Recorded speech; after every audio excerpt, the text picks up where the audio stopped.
ನನ್ನ ಹೆಸರು ರಾಜೇಶ್. ನಾನು ಕೆಲವು ದಿನಗಳಿಂದ ನನ್ನ ಅಪ್ಪನ ಚಟುವಟಿಕೆಗಳನ್ನು ಗಮನಿಸುತ್ತಿದ್ದೆ. ಅವರು ವಿಚಿತ್ರವಾಗಿ ವರ್ತಿಸುತ್ತಿದ್ದರು. ಮನೆಯ ಜನರೊಂದಿಗೆ ಹೆಚ್ಚಿನ ಸಮಯ ಕಳೆಯುತ್ತಿರಲಿಲ್ಲ. ಅವರು ಸರಿಯಾಗಿ ಊಟವನ್ನು ಸಹ ಮಾಡುತ್ತಿರಲಿಲ್ಲ. ನಾನು ಅವರ ಚಲನವಲನಗಳನ್ನು ಸೂಕ್ಷ್ಮವಾಗಿ ಗಮನಿಸುತ್ತಿದ್ದೆ. ಅಪ್ಪ ಊರಿನ ಜಮೀನ್ದಾರರಾಗಿದ್ದರು. ಅವರಿಗೆ ಊರಿನ ಜನರು ಗೌರವ ಕೊಡುತ್ತಿದ್ದರು. ಅಪ್ಪ ಮಧ್ಯಾಹ್ನ ಊಟ ಮಾಡಿ ಮನೆಯಿಂದ ಹೋಗುತ್ತಿದ್ದರು ಮತ್ತು ರಾತ್ರಿ ತುಂಬ ಲೇಟಾಗಿ ಮನೆಗೆ ಬರುತ್ತಿದ್ದರು. ನಾನು ವಿದ್ಯಾಭ್ಯಾಸ ಮಾಡಲು ನಗರಕ್ಕೆ ಹೋಗಿದ್ದೆ. ಆದರೆ ಈಗ 2 ತಿಂಗಳ ರಜೆ ಇರುವುದರಿಂದ ಮನೆಗೆ ಬಂದಿದ್ದೆ. ತಡರಾತ್ರಿ ಅಪ್ಪ ಮನೆಗೆ ಬಂದಾಗ ನಾನು ಮಲಗಿರುತ್ತಿದ್ದೆ. ಅಪ್ಪ ಮನೆಗೆ ಬಂದರೂ ಸಹ ಅವರ ಮೊಬೈಲ್ಗೆ ಪದೇ ಪದೇ ಫೋನ್ ಕಾಲ್ ಬರುತ್ತಿತ್ತು. ಯಾರ ಕಾಲ್ ಬರುತ್ತಿತ್ತು ಎನ್ನುವುದು ಗೊತ್ತಿರಲಿಲ್ಲ. ಅವರು ಮೊಬೈಲ್ನಲ್ಲಿ ಮಾತನಾಡುತ್ತಾ ಮನೆಯಿಂದ ಹೊರ ಹೋಗುತ್ತಿದ್ದರು. ಮತ್ತೆ ಲೇಟಾಗಿ ಮನೆಗೆ ಬರುತ್ತಿದ್ದರು. ಅಮ್ಮ ಅವರ ಜೊತೆ ಮಾತನಾಡುವುದನ್ನು ಕೂಡ ಕಡಿಮೆ ಮಾಡಿದ್ದರು. ನಾನು ಮತ್ತು ಅಮ್ಮ ಅವರ ಈ ಬದಲಾವಣೆಯಿಂದ ತಲೆಕೆಡಿಸಿಕೊಂಡಿದ್ದೆವು.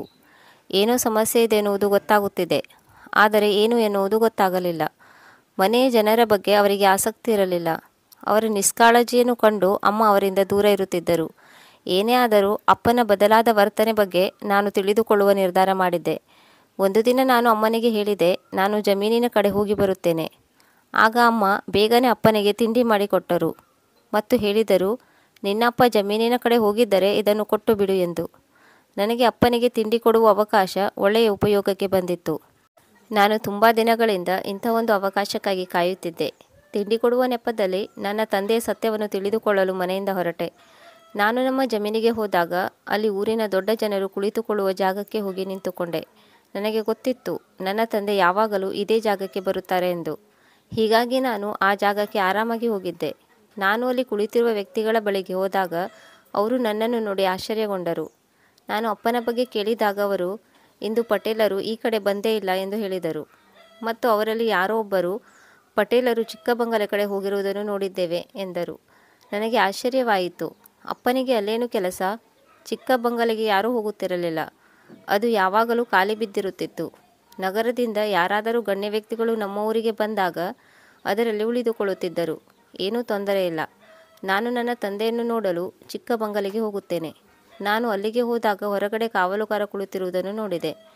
ನಾನು ಅವರಿಗೆ ಅಪ್ಪನ ಬಗ್ಗೆ ಕೇಳಿದಾಗ ಅವರು ನಿಮ್ಮ ತಂದೆ ಇಲ್ಲಿಗೆ ಬರಲಿಲ್ಲವೆಂದು ಹೇಳಿದರು. ಆದರೆ ಅವರ ಮುಖ ನೋಡಿದಾಗ ನನಗೆ ಅವರು ಸುಳ್ಳು ಹೇಳುತ್ತಿದ್ದಾರೆ ಎಂದು ಗೊತ್ತಾಯಿತು. ಅವರ ಮುಖ ಬಿಳುಚಿಕೊಂಡಿತ್ತು. ನಾನು ಪುನಃ ಕಾವಲುಗಾರನಿಗೆ ಕೇಳಿದೆ, ಅಪ್ಪ ಬಂಗಲೆಯ ಒಳಗಿದ್ದಾರೆಯೇ? ಅವರು, ಇಲ್ಲ ಚಿಕ್ಕ ದಣಿ, ದೊಡ್ಡ ದಣಿಯವರು ಈ ಕಡೆ ಬಂದೇ ಇಲ್ಲ ಎಂದು ಹೇಳಿದನು. ಆಗ ನಾನು ಆಶ್ಚರ್ಯದಿಂದ ಕೇಳಿದೆ, ಅಪ್ಪ ಜಮೀನಿನ ಕಡೆಗೂ ಇಲ್ಲ, ಇಲ್ಲಿಗೂ ಬಂದಿಲ್ಲ ಎಂದರೆ ಇನ್ನೆಲ್ಲಿಗೆ ಹೋದರು? ಆಗ ಕಾವಲುಗಾರ ಹೇಳಿದನು, ಚಿಕ್ಕ ದಣಿ, ನೀವು ಇನ್ನೂ ಮನೆಗೆ ಹೋಗಿ. ದೊಡ್ಡ ದಣಿ ಬಂದರೆ ನಾನು ನಿಮಗೆ ತಿಳಿಸುತ್ತೇನೆ. ಅವರು ಇಲ್ಲಿ ಇಲ್ಲ. ಆದರೆ ನನಗೆ ಕಾವಲುಗಾರನ ಮಾತಿನ ಮೇಲೆ ನಂಬಿಕೆ ಬರಲಿಲ್ಲ. ಆದರೆ ನಾನು ಅಲ್ಲಿಂದ ವಾಪಸ್ ಬರಲು 1-2 ಹೆಜ್ಜೆ ಮುಂದೆ ಇಟ್ಟಿದ್ದೆ. ಅಷ್ಟರಲ್ಲಿ ನನಗೆ ಬಂಗಲೆಯಲ್ಲಿ ಯಾರೋ ಕಿರುಚಿದ ಶಬ್ದ ಕೇಳಿಸಿತು. ನನ್ನ ಹೃದಯ ಜೋರಾಗಿ ಬಡಿದುಕೊಳ್ಳುತ್ತಿತ್ತು. ನಾನು ಹಿಂತಿರುಗಿ ಬಂಗಲೆಯ ಒಳಗೆ ಹೋಗುತ್ತಿದ್ದೆ. ಅಷ್ಟರಲ್ಲಿ ಕಾವಲುಗಾರ ನನ್ನ ಕೈ ಹಿಡಿದು ನಿಲ್ಲಿಸಿ ಹೇಳಿದ, ಚಿಕ್ಕ ದಣಿ, ನೀವೇಕೆ ಮನೆಗೆ ಹೋಗುತ್ತಿಲ್ಲ? ನಾನು ಹೇಳಿದೆ, ದೂರ ಸರಿ, ಇಲ್ಲದಿದ್ದರೆ ಪರಿಣಾಮ ನೆಟ್ಟಗಿರುವುದಿಲ್ಲ. ನಾನು ಬಂಗಲೆಯ ಒಳಗೆ ಯಾರಿದ್ದಾರೆಂದು ನೋಡಬೇಕು. ಆದರೂ ಅವನು ನನ್ನ ಮಾತನ್ನು ಕೇಳಲು ತಯಾರಿರಲಿಲ್ಲ. ನಾನು ಅವನನ್ನು ತಳ್ಳಿ ಬಂಗಲೆಯ ಒಳಗೆ ಓಡಿದೆ. ಕಾವಲುಗಾರನು ನನ್ನ ಹಿಂದೆ ಓಡಿ ಬಂದನು. ಆದರೆ ಅವನು ನನ್ನನ್ನು ಹಿಡಿಯುವಷ್ಟರಲ್ಲಿ ನಾನು ಬಂಗಲೆಯ ಮೇಲಿನ ಅಂತಸ್ತಿನ ಕಡೆಗೆ ಓಡಿದೆ. ಏಕೆಂದರೆ ಕೂಗಿಕೊಳ್ಳುವ ಶಬ್ದ ಅಲ್ಲಿಂದಲೇ ಬರುತ್ತಿತ್ತು. ನಾನು ಕೋಣೆಯ ಒಳಗೆ ಹೋಗಿ ನೋಡಿದೆ. ಆ ದೃಶ್ಯವನ್ನು ನೋಡುತ್ತಿದ್ದಂತೆ ನನ್ನ ಕಾಲ ಕೆಳಗಿನ ನೆಲವೇ ಕುಸಿದಂತಾಯಿತು. ನನ್ನ ಹೃದಯ ಬಡಿದುಕೊಳ್ಳುವುದನ್ನು ನಿಲ್ಲಿಸಿತು. ನಾನು ಬಿಟ್ಟ ಕಣ್ಣು ಬಿಟ್ಟ ಹಾಗೆ ನೋಡುತ್ತಿದ್ದೆ. ನಾನು ಎಂದಿಗೂ ಯೋಚನೆ ಮಾಡಿರಲಿಲ್ಲ ನನ್ನ ತಂದೆಯನ್ನು ಈ ಪರಿಸ್ಥಿತಿಯಲ್ಲಿ ನೋಡುತ್ತೇನೆ ಎಂದು. ನನಗೆ ನನ್ನ ಅಪ್ಪನ ಮೇಲೆ ಜಿಗುಪ್ಸೆ ಬಂದಿತ್ತು. ಏಕೆಂದರೆ ಇವರು ಅಪ್ಪ ಎನಿಸಿಕೊಳ್ಳಲು ಯೋಗ್ಯರಾಗಿರಲಿಲ್ಲ. ನಾನು ಒಂದು ಸಾಮಾನ್ಯ ಹಳ್ಳಿಯಲ್ಲಿ ಜನಿಸಿದ್ದೆ. ನಾನು ನನ್ನ ತಂದೆ ತಾಯಿಗಳಿಗೆ ಒಬ್ಬನೇ ಪ್ರೀತಿಯ ಮಗನಾಗಿದ್ದೆ. ನನ್ನ ಅಪ್ಪ ನನ್ನ ಜೊತೆ ಯಾವಾಗಲೂ ಜೋರಾಗಿ ಮಾತನಾಡಿದವರಲ್ಲ. ನನಗೆ 2 ಚಿಕ್ಕಪ್ಪಂದಿರು ಇದ್ದರು. ಅವರು ಕೂಡ ಜಮೀನ್ದಾರರಾಗಿದ್ದರು. ನಮಗೆ ಊರಿನಲ್ಲಿ ತುಂಬ ಗೌರವ ಇತ್ತು. ನಾವು ತುಂಬ ಶ್ರೀಮಂತರಾಗಿದ್ದೆವು. ನಮಗೆ ಯಾವುದೇ ಕೊರತೆ ಇರಲಿಲ್ಲ. ನಾನು ವಕೀಲನಾಗಬೇಕೆಂದುಕೊಂಡಿದ್ದೆ. ಹೀಗಾಗಿ ಅಪ್ಪ ನನ್ನನ್ನು ನಗರಕ್ಕೆ ಓದಲು ಕಳುಹಿಸಿದ್ದರು. ನಾನು 2 ತಿಂಗಳ ರಜೆ ಇರುವುದರಿಂದ ಮನೆಗೆ ಬಂದಿದ್ದೆ. ನನ್ನ ಜೀವನ ನನ್ನ ಇಷ್ಟದಂತೆ ನಡೆಯುತ್ತಿತ್ತು. ನನಗೆ ಯಾರೂ ಸಹೋದರ ಸಹೋದರಿಯರು ಇರಲಿಲ್ಲ. ನನಗೆ ಸಹೋದರ ಸಹೋದರಿಯರು ಇದ್ದರೆ ಚೆನ್ನಾಗಿರುತ್ತಿತ್ತು ಎಂದು ಅನಿಸುತ್ತಿತ್ತು. ಅಪ್ಪ ಅಮ್ಮ ನನ್ನನ್ನು ತುಂಬ ಪ್ರೀತಿಸುತ್ತಿದ್ದರು. ಆದರೂ ಕೆಲವೊಮ್ಮೆ ನನಗೆ ಒಂಟಿತನ ಕಾಡುತ್ತಿತ್ತು. ನನಗೆ ಒಬ್ಬಳು ಅತ್ತೆ ಇದ್ದರು. ಅವರು ನನ್ನನ್ನು ಪ್ರೀತಿಸುತ್ತಿದ್ದರು. ಅವರು ಮೂವರು ಅಣ್ಣಂದಿರ ಒಬ್ಬಳೇ ತಂಗಿಯಾಗಿದ್ದರು. ಮೂವರು ಅಣ್ಣಂದಿರು ಅವರನ್ನು ತುಂಬ ಪ್ರೀತಿಸುತ್ತಿದ್ದರು. ಅತ್ತೆ ಅಮೆರಿಕಾದಲ್ಲಿದ್ದು ವಿದ್ಯಾಭ್ಯಾಸ ಮುಗಿಸಿದ್ದರು. ಅವರ ವಿದ್ಯಾಭ್ಯಾಸ ಮುಗಿದ ನಂತರ ಅವರನ್ನು ಮದುವೆ ಮಾಡಲು ಸಂಬಂಧ ಹುಡುಕುತ್ತಿದ್ದರು. ಅಪ್ಪ ಎಲ್ಲರಿಗಿಂತ ದೊಡ್ಡವರಾಗಿದ್ದರು. ಹೀಗಾಗಿ ಅವರು ತಮ್ಮ ತಂಗಿಯ ಬಗ್ಗೆ ಕಾಳಜಿ ತೆಗೆದುಕೊಳ್ಳುತ್ತಿದ್ದರು. ಇಬ್ಬರು ಚಿಕ್ಕಪ್ಪಂದಿರ ಮದುವೆ ಆಗಿತ್ತು. ಅವರಿಬ್ಬರು ಬೇರೆ ಬೇರೆ ಮನೆಯಲ್ಲಿ ಇರುತ್ತಿದ್ದರು. ನಮ್ಮ ಮನೆಯಲ್ಲಿ ನನ್ನ ಅಪ್ಪ ಅಮ್ಮ, ನಾನು, ಅತ್ತೆ ಇರುತ್ತಿದ್ದೆವು. ನಮ್ಮ ಜೀವನ ಚೆನ್ನಾಗಿ ನಡೆಯುತ್ತಿತ್ತು. ನನ್ನ ಅತ್ತೆಯ ವಿದ್ಯಾಭ್ಯಾಸ ಮುಗಿದ ನಂತರ ಅವರು ಒಂದು ದಿನ ನನ್ನನ್ನು ನೋಡಲು ನನ್ನ ಕಾಲೇಜಿಗೆ ಬಂದಿದ್ದರು. ಅವರನ್ನು ನೋಡಿ ನನಗೆ ಆಶ್ಚರ್ಯವಾಯಿತು. ಅವರು ನೋಡಲು ತುಂಬ ಸುಂದರವಾಗಿದ್ದರು.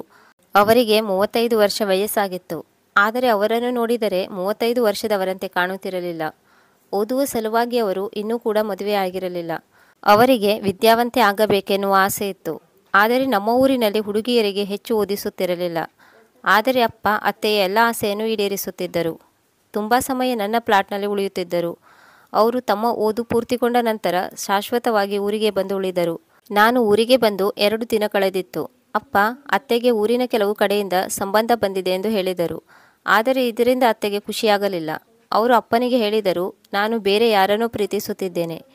ಪ್ರೀತಿಸುತ್ತಿರುವುದಷ್ಟೇ ಅಲ್ಲ, ನಾನು ಅವರನ್ನು ಮದುವೆ ಮಾಡಿಕೊಂಡಿದ್ದೇನೆ. ಅವರ ಈ ಮಾತನ್ನು ಕೇಳಿ ನಮ್ಮ ಉಸಿರು ನಿಂತು ಹೋಗಿತ್ತು. ಅತ್ತೆ ಊರಿನಲ್ಲಿರುವ ಸುರೇಶ್ನನ್ನು ಮದುವೆ ಮಾಡಿಕೊಂಡಿದ್ದರು. ಅವರು ನಮ್ಮ ಅತ್ತೆ ಜೊತೆ ಓದುತ್ತಿದ್ದರು. ಅವರಿಬ್ಬರು ಕಾಲೇಜಿನಲ್ಲಿ ಒಬ್ಬರಿಗೊಬ್ಬರು ಇಷ್ಟಪಡುತ್ತಿದ್ದರು. ಅಲ್ಲಿ ಇವರಿಬ್ಬರ ಮಾತುಕತೆಯೂ ನಡೆಯುತ್ತಿತ್ತು. ಒಂದು ದಿನ ಏನಾಯಿತೋ ಗೊತ್ತಿಲ್ಲ, ಇವರಿಬ್ಬರು ರಿಜಿಸ್ಟರ್ ಮದುವೆ ಮಾಡಿಕೊಂಡಿದ್ದರು. ಈ ವಿಷಯವಾಗಿ ಮನೆಯಲ್ಲಿ ದೊಡ್ಡ ಗಲಾಟೆಯೇ ನಡೆದಿತ್ತು. ಸುರೇಶ್ ಕೂಡ ಮನೆಗೆ ಬಂದಿದ್ದರು. ಅವರಿಗೆ ಅಪ್ಪ ಅತ್ತೆಗೆ ಬೇರೆಯವರೊಂದಿಗೆ ಮದುವೆ ಮಾಡುತ್ತಿರುವುದು ಗೊತ್ತಾಗಿತ್ತು. ಆದರೆ ಅಪ್ಪನಿಗೆ ಇದರ ಬಗ್ಗೆ ಯಾವುದೇ ನಿರ್ದಿಷ್ಟ ವಿರೋಧ ಇರಲಿಲ್ಲ. ಆದರೆ ನಾನು ನೋಡಿದ್ದೆ, ಅವರು ಸ್ವಲ್ಪ ಸಮಯ ಸುರೇಶನ ಮುಖದಿಂದ ತಮ್ಮ ದೃಷ್ಟಿ ತೆಗೆಯಲಿಲ್ಲ. ಯಾಕೆಂದು ನನಗೆ ಗೊತ್ತಿಲ್ಲ. ಅವರನ್ನು ತೀಕ್ಷ್ಣವಾಗಿ ನೋಡುತ್ತಿದ್ದರು. ಅಪ್ಪ ಅತ್ತೆಯ ಕಣ್ಣಲ್ಲಿ ನೀರು ಬರುವುದನ್ನು ನೋಡಲು ಇಷ್ಟಪಡುತ್ತಿರಲಿಲ್ಲ. ಹೀಗಾಗಿ ಅವರ ತಪ್ಪನ್ನು ಸುಲಭವಾಗಿ ಕ್ಷಮಿಸಿದರು. ಆದರೆ ನನ್ನ ಚಿಕ್ಕಪ್ಪಂದಿರು ಈ ವಿಷಯವಾಗಿ ತುಂಬ ಗಲಾಟೆ ಮಾಡಿದ್ದರು. ಆದರೆ ಅಪ್ಪ ಅವರನ್ನು ಸಮಾಧಾನ ಮಾಡಿದರು. ಅತ್ತೆ ನಮ್ಮಿಂದ ಬೀಳ್ಕೊಟ್ಟು ಅವರ ಗಂಡನ ಮನೆಗೆ ಹೋದರು. ಕೆಲವು ದಿನಗಳ ನಂತರ ಅವರು ಮನೆಗೆ ವಾಪಸ್ ಬಂದರು. ಅವರ ಪ್ರಕಾರ ಅವರಿಗೆ ಈ ಮನೆಯ ಆಸ್ತಿಯಲ್ಲಿ ಪಾಲಿತ್ತು. ಅವರ ಪಾಲಿನ ಆಸ್ತಿ ಅವರಿಗೆ ಕೊಟ್ಟು ಬಿಡಬೇಕಿತ್ತು. ಅಪ್ಪನಿಗೆ ಅವರ ಈ ಮಾತು ಕೇಳಿ ತುಂಬ ಬೇಜಾರಾಗಿತ್ತು. ಅತ್ತೆ ಹೇಳಿದರು, ನಾನು ಯಾಕೆ ಕೇಳುತ್ತಿದ್ದೇನೆಂದರೆ ನಾನು ಈ ಮನೆಯಲ್ಲಿ ಇರಲು ಬಯಸುತ್ತೇನೆ. ನನಗೆ ನನ್ನ ಗಂಡನ ಮನೆಯಲ್ಲಿ ಇರಲು ಇಷ್ಟವಿಲ್ಲ ಎಂದಿದ್ದರು.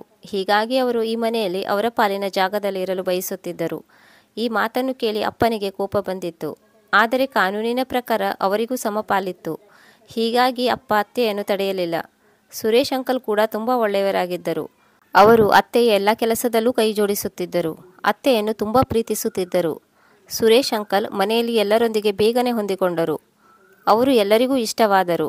ಅವರ ಬಿಹೇವಿಯರ್ ಮತ್ತು ಅವರ ಕೆಲಸ ತುಂಬ ಚೆನ್ನಾಗಿತ್ತು. ಆದರೆ ಅವರಿಗೆ ಅವರ ಗಂಡನ ಮನೆಯಲ್ಲಿ ಯಾವುದಕ್ಕೂ ಕೊರತೆ ಇರಲಿಲ್ಲ. ಸುರೇಶ್ ಅಂಕಲ್ ಅತ್ತೆಯನ್ನು ಎಲ್ಲ ರೀತಿಯಿಂದಲೂ ಖುಷಿಯಾಗಿರುವಂತೆ ನೋಡಿಕೊಳ್ಳಲು ಪ್ರಯತ್ನಿಸುತ್ತಿದ್ದರು. ಅವರಿಬ್ಬರ ಮಧ್ಯೆ ತುಂಬ ಆಳವಾದ ಪ್ರೀತಿ ಇತ್ತು. ಈಗ ಅತ್ತೆ ತಮ್ಮ ಗಂಡನೊಂದಿಗೆ ನಮ್ಮ ಮನೆಗೆ ಶಿಫ್ಟ್ ಆದರು. ಅಪ್ಪನಿಗೆ ಸುರೇಶ್ ಅಂಕಲ್ ಕಂಡರೆ ಇಷ್ಟವಾಗುತ್ತಿರಲಿಲ್ಲ. ಅವರಿಗೆ ಇವರನ್ನು ಕಂಡರೆ ಕೋಪ ಬರುತ್ತಿತ್ತು. ಚಿಕ್ಕಪ್ಪಂದಿರು ಮತ್ತು ಅವರ ಮಕ್ಕಳು ಸುರೇಶ್ ಅಂಕಲ್ ಅವರನ್ನು ಇಷ್ಟಪಡುತ್ತಿದ್ದರು. ನಾನು ಕೂಡ ಅವರಿಂದ ಇಂಪ್ರೆಸ್ ಆಗಿದ್ದೆ, ಏಕೆಂದರೆ ಅವರು ತುಂಬ ಒಳ್ಳೆಯವರು.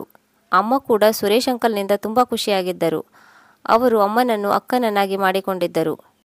ಆದರೆ ಅಪ್ಪನಿಗೆ ಸುರೇಶ್ ಅಂಕಲನ್ನು ಎಕ್ಸೆಪ್ಟ್ ಮಾಡಿಕೊಳ್ಳಲು ಏನು ತೊಂದರೆ ಇತ್ತು? ಇವರನ್ನು ಬಿಟ್ಟು ಬೇರೆ ಎಲ್ಲರೂ ಅವರನ್ನು ಎಕ್ಸೆಪ್ಟ್ ಮಾಡಿಕೊಂಡಿದ್ದರು. ಅತ್ತೆ ಸುರೇಶ್ ಅಂಕಲ್ ಅವರನ್ನು ಮದುವೆ ಮಾಡಿಕೊಂಡಾಗ ಅಪ್ಪನಿಗೆ ಇವರ ಬಗ್ಗೆ ಯಾವುದೇ ತೊಂದರೆ ಇರಲಿಲ್ಲ. ಆಗ ಅವರು ಎಲ್ಲರೆದುರು ತಮಗೆ ಈ ಸಂಬಂಧದ ಬಗ್ಗೆ ಯಾವುದೇ ವಿರೋಧ ಇಲ್ಲ ಎನ್ನುವಂತೆ ವರ್ತಿಸಿದ್ದರು. ಸುರೇಶ್ ಅಂಕಲ್ ತಮ್ಮ ಒಳ್ಳೆಯ ನಡತೆಯಿಂದ ತಮ್ಮ ಅತ್ತೆ ಮನೆಯವರ ಹೃದಯದಲ್ಲಿ ಜಾಗ ಪಡೆದುಕೊಂಡಿದ್ದರು. ಇತ್ತ ಅತ್ತೆ ತಮ್ಮ ಜೀವನವನ್ನು ಖುಷಿಯಿಂದ ಕಳೆಯುತ್ತಿದ್ದರು. ಯಾಕೆಂದರೆ ಶುರುವಿನಲ್ಲಿ ನಮ್ಮ ಮನೆಯಲ್ಲಿ ಎಲ್ಲವೂ ಚೆನ್ನಾಗಿ ಇತ್ತು. ಅಪ್ಪ ಅತ್ತೆ ಎದುರು ಸುರೇಶ್ ಅಂಕಲ್ ಜೊತೆ ಚೆನ್ನಾಗಿ ಇರುತ್ತಿದ್ದರು. ಆದರೆ ಅವರು ಇಲ್ಲದಿರುವಾಗ ಸುರೇಶ್ ಅಂಕಲನ್ನು ಮಾತು ಮಾತಿನಲ್ಲಿ ತುಂಬ ಇನ್ಸಲ್ಟ್ ಮಾಡುತ್ತಿದ್ದರು. ಸುರೇಶ್ ಅಂಕಲ್ ಎಷ್ಟು ಒಳ್ಳೆಯವರಾಗಿದ್ದರೆಂದರೆ ಅವರು ಇದರ ಬಗ್ಗೆ ತಮ್ಮ ಹೆಂಡತಿ ಜೊತೆ ಏನನ್ನೂ ಹೇಳುತ್ತಿರಲಿಲ್ಲ. ನನಗೆ ಇದರ ಬಗ್ಗೆ ಬೇಸರವಿತ್ತು. ನನಗೆ ಅನಿಸುತ್ತಿತ್ತು, ಇವರಿಬ್ಬರ ಪ್ರೇಮ ವಿವಾಹದಿಂದ ಸುರೇಶ್ ಅಂಕಲ್ ಮೇಲೆ ಹೆಚ್ಚು ಭಾರ ಬಿದ್ದಿದೆ ಎಂದು. ಅವರು ಅತ್ತೆಯನ್ನು ಖುಷಿಯಾಗಿರಿಸಲು ತಮ್ಮ ಪರಿವಾರವನ್ನು ಬಿಟ್ಟು ಬಂದಿದ್ದರು. ಅವರು ಅವರ ಮನೆಯವರ ಮನವೊಲಿಸಲು ಪ್ರಯತ್ನಿಸುತ್ತಿದ್ದರು. ಇನ್ನೊಂದು ಕಡೆ ಅಪ್ಪನ ಕಿರಿಕಿರಿಯನ್ನು ಸಹಿಸಿಕೊಳ್ಳಬೇಕಿತ್ತು. ಅಪ್ಪ ಈಗ ಸುರೇಶ್ ಅಂಕಲ್ ಮೇಲೆ ತುಂಬ ಒತ್ತಡ ಹಾಕಲು ಶುರು ಮಾಡಿದರು. ಅವರು ಮೊದಲು ಕೆಲಸ ಮಾಡುತ್ತಿದ್ದ ಜಾಗದಲ್ಲಿ ಕೆಲಸ ಮಾಡುವುದು ತಮಗೆ ಇಷ್ಟವಿಲ್ಲವೆಂದು ಹೇಳಿದರು.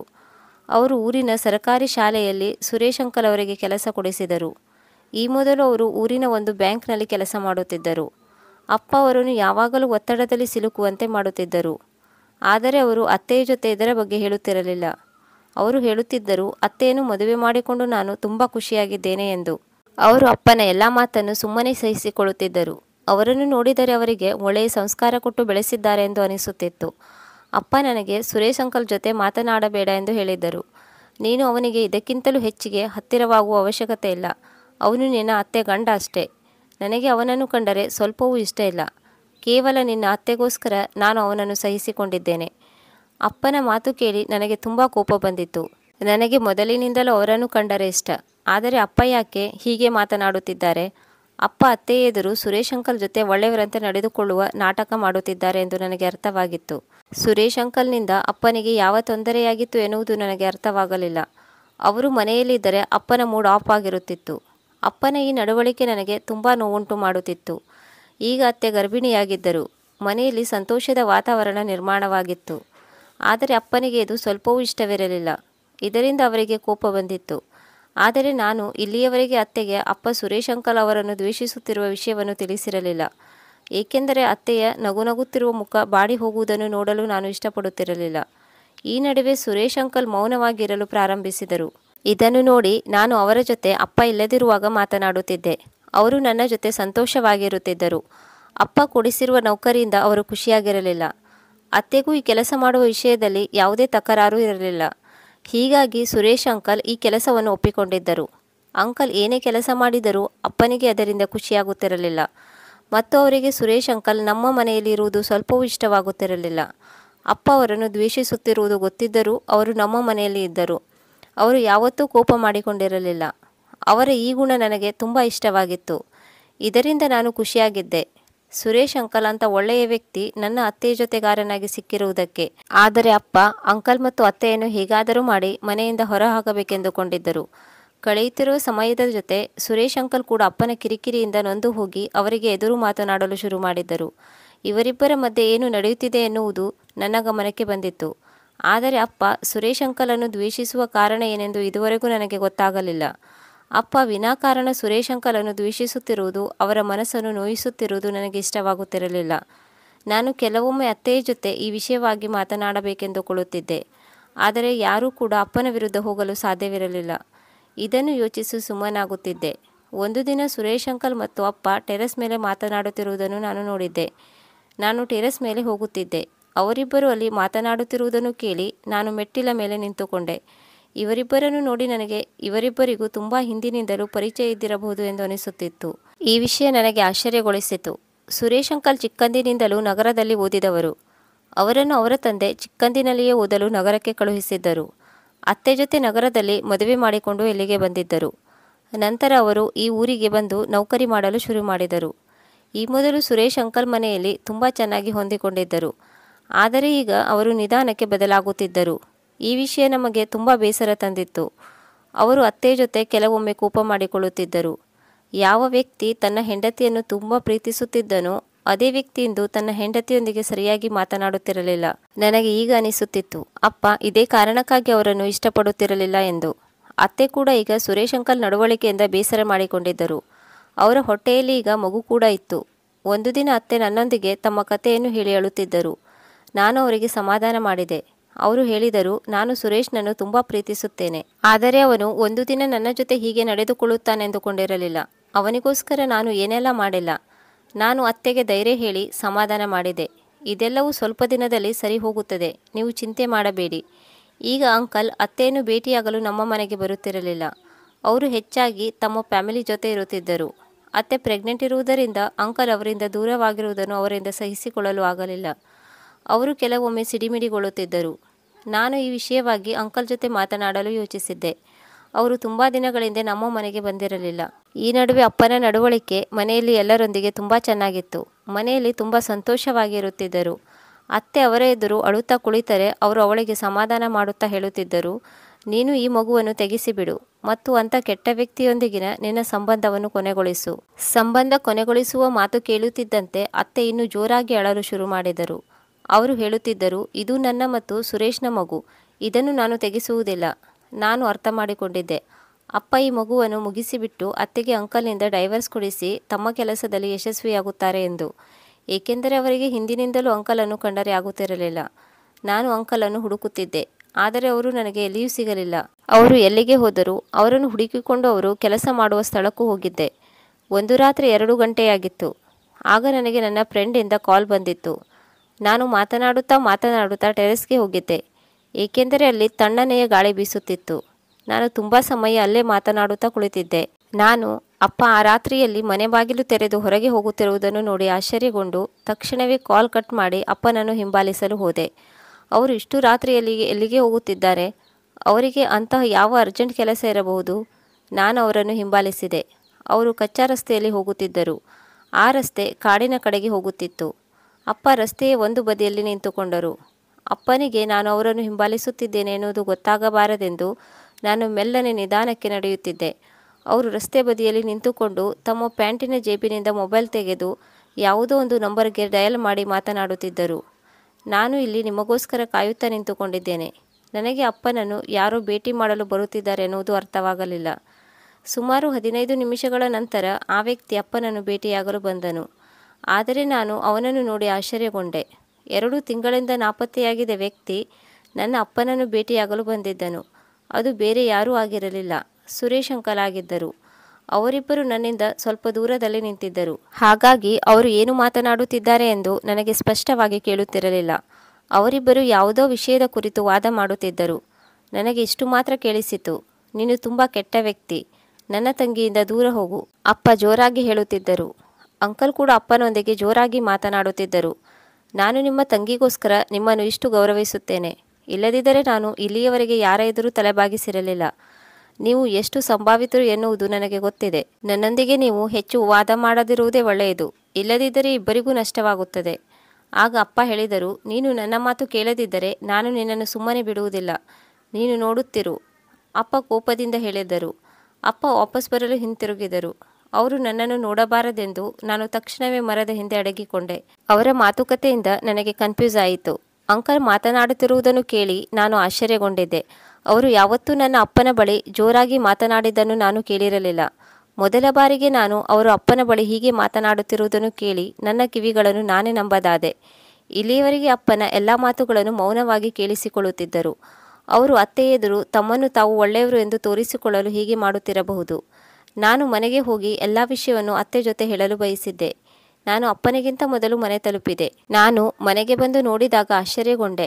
ಮನೆಯ ಎಲ್ಲ ದೀಪಗಳು ಉರಿಯುತ್ತಿದ್ದವು. ಅತ್ತೆಯ ಆರೋಗ್ಯ ಇದ್ದಕ್ಕಿದ್ದಂತೆ ಹದಗೆಟ್ಟಿತು. ಇದರಿಂದ ಅಮ್ಮ ಗಾಬರಿಯಾಗಿದ್ದರು. ನಾನು ಅತ್ತೆಯನ್ನು ಎತ್ತಿಕೊಂಡು ಆಸ್ಪತ್ರೆಗೆ ಹೋಗುವುದರಲ್ಲಿದ್ದೆ. ಅಷ್ಟರಲ್ಲಿ ಅಪ್ಪ ಮನೆಗೆ ಬಂದರು. ಅವರ ಪರಿಸ್ಥಿತಿಯನ್ನು ನೋಡಿ ಅವರನ್ನು ಗಾಡಿಯಲ್ಲಿ ಕರೆದುಕೊಂಡು ಆಸ್ಪತ್ರೆಗೆ ಹೋದರು. ಇದರಿಂದ ನಾವೆಲ್ಲರೂ ತುಂಬ ಗಾಬರಿಯಾಗಿದ್ದೆವು. ಏಕೆಂದರೆ ಅತ್ತೆಯನ್ನು ನಾವು ತುಂಬ ಪ್ರೀತಿಸುತ್ತಿದ್ದೆವು. ಅತ್ತೆಯ ಪರಿಸ್ಥಿತಿಯನ್ನು ನೋಡಿ ಈ ಸಮಯದಲ್ಲಿ ಏನನ್ನು ಹೇಳುವುದು ಸೂಕ್ತವಲ್ಲ ಎಂದು ಯೋಚಿಸಿದೆ. ನಾನು ಕೂಡ ಅವರ ಜೊತೆ ಆಸ್ಪತ್ರೆಗೆ ಹೋಗಿದ್ದೆ. ನಾನು ಅಪ್ಪನಿಗೆ ಅತ್ತೆಯ ಈ ಪರಿಸ್ಥಿತಿಯ ಬಗ್ಗೆ ಸುರೇಶ್ ಅಂಕಲ್ಗೆ ತಿಳಿಸೋಣ ಎಂದು ಹೇಳಿದೆ. ಇದರಿಂದ ಅಪ್ಪನಿಗೆ ಕೋಪ ಬಂದಿತ್ತು. ಅವರು ಹೇಳಿದರು: ನೀನು ಸುಮ್ಮನೆ ನಿಂತಿರು, ನೀನು ಹೆಚ್ಚಿಗೆ ಮಾತನಾಡುವ ಅವಶ್ಯಕತೆ ಇಲ್ಲ. ಡಾಕ್ಟರ್ ಅತ್ತೆಯನ್ನು ಚೆಕಪ್ ಮಾಡುತ್ತಿದ್ದರು. 1 ತಾಸು ಚೆಕಪ್ ಮಾಡಿದ ನಂತರ ಡಾಕ್ಟರ್ ಹೇಳಿದರು ಅತ್ತೆ ಮಗುವನ್ನು ಕಳೆದುಕೊಂಡಿದ್ದಾರೆ ಎಂದು. ಈ ಮಾತನ್ನು ಕೇಳಿ ನಾನು ಕುಸಿದು ಹೋದೆ. ನನ್ನ ಕಣ್ಣಿನಲ್ಲಿ ನೀರಾಡಿತು. ನಾನು ಅಪ್ಪನಿಗೆ ಈ ವಿಷಯವನ್ನು ಅಂಕಲ್ಗೆ ತಿಳಿಸೋಣ, ಇದು ಚಿಕ್ಕ ವಿಷಯವಲ್ಲ ಎಂದೆ. ಆದರೆ ಅಪ್ಪ ಇದಕ್ಕೆ ಒಪ್ಪಲಿಲ್ಲ. ನಾನು ರೂಮಿಗೆ ಹೋಗಿ ಸುರೇಶ್ ಅಂಕಲ್ಗೆ ಫೋನ್ ಮಾಡಿದೆ. ಆದರೆ ಅವರ ನಂಬರ್ ಸ್ವಿಚ್ ಆಫ್ ಬರುತ್ತಿತ್ತು. ನನಗೆ ದುಃಖವಾಗುತ್ತಿತ್ತು. ಇಂತಹ ಸಂದರ್ಭದಲ್ಲಿ ಅವರು ಅತ್ತೆಯ ಜೊತೆ ಇರಬೇಕಿತ್ತು. ಬೆಳಿಗ್ಗೆ ಅತ್ತೆಗೆ ಎಚ್ಚರ ಬಂದಿತ್ತು. ಅವರಿಗೆ ತನ್ನ ಮಗು ಪ್ರಪಂಚದಲ್ಲಿ ಇಲ್ಲ ಎನ್ನುವುದು ಗೊತ್ತಾಗಿ ಅವರು ತುಂಬ ಅಳುತ್ತಿದ್ದರು ಮತ್ತು ಪದೇ ಪದೇ ಅಂಕಲನ್ನು ನೆನಪಿಸಿಕೊಳ್ಳುತ್ತಿದ್ದರು. ಅಪ್ಪನಿಗೆ ಇದರಿಂದ ಯಾವ ವ್ಯತ್ಯಾಸವೂ ಆಗಲಿಲ್ಲ. ಎಲ್ಲರೂ ಆಸ್ಪತ್ರೆಗೆ ಬಂದಿದ್ದರು. ಅತ್ತೆಗೆ ಈ ರೀತಿ ಆಗಿರುವುದನ್ನು ಕೇಳಿ ದುಃಖಿಸುತ್ತಿದ್ದರು ಮತ್ತು ಅವರು ಅಂಕಲ್ ಬಗ್ಗೆ ತಪ್ಪಾಗಿ ತಿಳಿದುಕೊಂಡಿದ್ದರು. ಈ ಸಮಯದಲ್ಲಿ ಅವರು ಅತ್ತೆಯ ಜೊತೆ ಇರಬೇಕಿತ್ತು. ದೊಡ್ಡ ಚಿಕ್ಕಪ್ಪ ಹೇಳುತ್ತಿದ್ದರು, ಇಂತಹ ಬೇಜವಾಬ್ದಾರಿ ಮನುಷ್ಯನನ್ನು ನಾನು ಎಲ್ಲಿಯೂ ನೋಡೇ ಇಲ್ಲ. ಅವನಿಗೆ ತನ್ನ ಹೆಂಡತಿಯ ಬಗ್ಗೆ ಚಿಂತೆ ಇಲ್ಲ ಮತ್ತು ಹುಟ್ಟಲಿರುವ ಮಗುವಿನ ಬಗ್ಗೆ ಚಿಂತೆ ಇಲ್ಲ. ನನಗೆ ಇವರು ಇನ್ನು ಹೆಚ್ಚು ಹೀಗೆ ಮಾತನಾಡುತ್ತಿರುವುದನ್ನು ಸಹಿಸಿಕೊಳ್ಳಲು ಆಗಲಿಲ್ಲ. ನಾನು ತಕ್ಷಣವೇ ಸುರೇಶ್ ಅಂಕಲ್ ಮನೆಗೆ ಹೋಗಿ ಗಲಾಟೆ ಮಾಡಿದೆ. ಅಲ್ಲಿ ಅತ್ತೆ ಯಾವ ಪರಿಸ್ಥಿತಿಯಲ್ಲಿ ಇದ್ದಾರೆ ಎನ್ನುವುದರ ಬಗ್ಗೆ ಅಂಕಲ್ಗೆ ಯಾವ ಚಿಂತೆಯೂ ಇರಲಿಲ್ಲ. ಅವರು ಇಷ್ಟು ಬೇಜವಾಬ್ದಾರಿಯಾಗಲು ಹೇಗೆ ಸಾಧ್ಯ? ಅವರ ಹೆಂಡತಿ ಮತ್ತು ಮಗುವಿನ ಬಗ್ಗೆ ಕಾಳಜಿ ಇದ್ದರೆ ಅಂಕಲ್ ಮನೆಯಲ್ಲಿ ಇದ್ದರೆ ಅವರನ್ನು ನನ್ನ ಜೊತೆಗೆ ಆಸ್ಪತ್ರೆಗೆ ಕಳುಹಿಸಿಕೊಡಿ, ಏಕೆಂದರೆ ಅವರ ಮಗು ಈಗ ಈ ಪ್ರಪಂಚದಲ್ಲಿ ಇಲ್ಲ. ಅತ್ತೆಯ ಆರೋಗ್ಯ ತುಂಬ ಹದಗೆಟ್ಟಿದೆ. ಆಗ ಅಂಕಲ್ ಅಮ್ಮ ಹೇಳಿದರು, ಮಗ ಅವನು ನಿನ್ನೆ ರಾತ್ರಿಯಿಂದ ಮನೆಗೆ ಬಂದಿಲ್ಲ. ಅಸಲಿಗೆ ಅವನು ನಿನ್ನೆ ರಾತ್ರಿ ನಿಮ್ಮ ಅಪ್ಪನನ್ನು ಭೇಟಿಯಾಗಲು ಹೋಗಿದ್ದ. ಇವರು ಸತ್ಯ ಹೇಳುತ್ತಿದ್ದಾರಾ ಅಥವಾ ಸುಳ್ಳು ಹೇಳುತ್ತಿದ್ದಾರಾ? ಮೊದಲಿಗೆ ನಾನು ಅವರ ಮಾತನ್ನು ನಂಬಲಿಲ್ಲ. ತಮ್ಮ ತಪ್ಪನ್ನು ಮುಚ್ಚಿಕೊಳ್ಳಲು ಈ ರೀತಿ ಮಗ ಮನೆಯಲ್ಲಿ ಇಲ್ಲ ಎನ್ನುವ ಸುಳ್ಳು ಹೇಳುತ್ತಿದ್ದಾರೆ ಎಂದುಕೊಂಡೆ. ಆದರೆ ಅವರ ಮುಖವನ್ನು ಸೂಕ್ಷ್ಮವಾಗಿ ಗಮನಿಸಿದಾಗ ಅವರ ಮುಖದಲ್ಲಿ ಆತಂಕ ಕಾಣುತ್ತಿತ್ತು. ಅವರಿಗೂ ತಮ್ಮ ವಂಶದ ಕುಡಿ ಕಳೆದುಕೊಂಡಿರುವ ದುಃಖ ಇತ್ತು. ನಾನು ಹೆಚ್ಚಿಗೆ ಏನೂ ಮಾತನಾಡದೆ ಅಲ್ಲಿಂದ ವಾಪಸ್ ಆಸ್ಪತ್ರೆಗೆ ಬಂದೆ. ಬರುವಾಗ ದಾರಿ ಮಧ್ಯದಲ್ಲಿ ಒಂದೆರಡು ಕಡೆ ಸುರೇಶ್ ಅಂಕಲನ್ನು ಹುಡುಕಿದೆ. ಅವರು ಎಲ್ಲಿಯೂ ಸಿಗಲಿಲ್ಲ. 3 ದಿನಗಳ ನಂತರ ಅತ್ತೆ ಆಸ್ಪತ್ರೆಯಿಂದ ಡಿಸ್ಚಾರ್ಜ್ ಆಗಿ ಮನೆಗೆ ಬಂದರು. ಈಗಲೂ ಅವರ ಆರೋಗ್ಯ ಸರಿ ಇರಲಿಲ್ಲ. ಅವರು ಪದೇ ಪದೇ ಅಂಕಲನ್ನು ನೆನಪು ಮಾಡಿಕೊಳ್ಳುತ್ತಿದ್ದರು ಮತ್ತು ಮಗುವನ್ನು ನೆನೆಸಿಕೊಂಡು ಅಳುತ್ತಿದ್ದರು. ಅವರ ಆರೋಗ್ಯ ದಿನದಿಂದ ದಿನಕ್ಕೆ ಹಾಳಾಗುತ್ತಾ ಬಂದಿತ್ತು. ಅವರ ಈ ಸ್ಥಿತಿಯನ್ನು ನನ್ನಿಂದ ನೋಡಲಾಗಲಿಲ್ಲ. ನಾನು ಒಂದೇ ಸಮನೆ ಸುರೇಶ್ ಅಂಕಲನ್ನು ಹುಡುಕುತ್ತಿದ್ದೆ. ಆದರೆ ಅವರ ಸುಳಿವು ಎಲ್ಲೂ ಸಿಗಲಿಲ್ಲ. ಅತ್ತೆ ಒಂದು ದಿನ ಇದರಿಂದ ಬೇಸತ್ತು ಆತ್ಮಹತ್ಯೆ ಮಾಡಿಕೊಳ್ಳಲು ಹೊರಟಿದ್ದರು.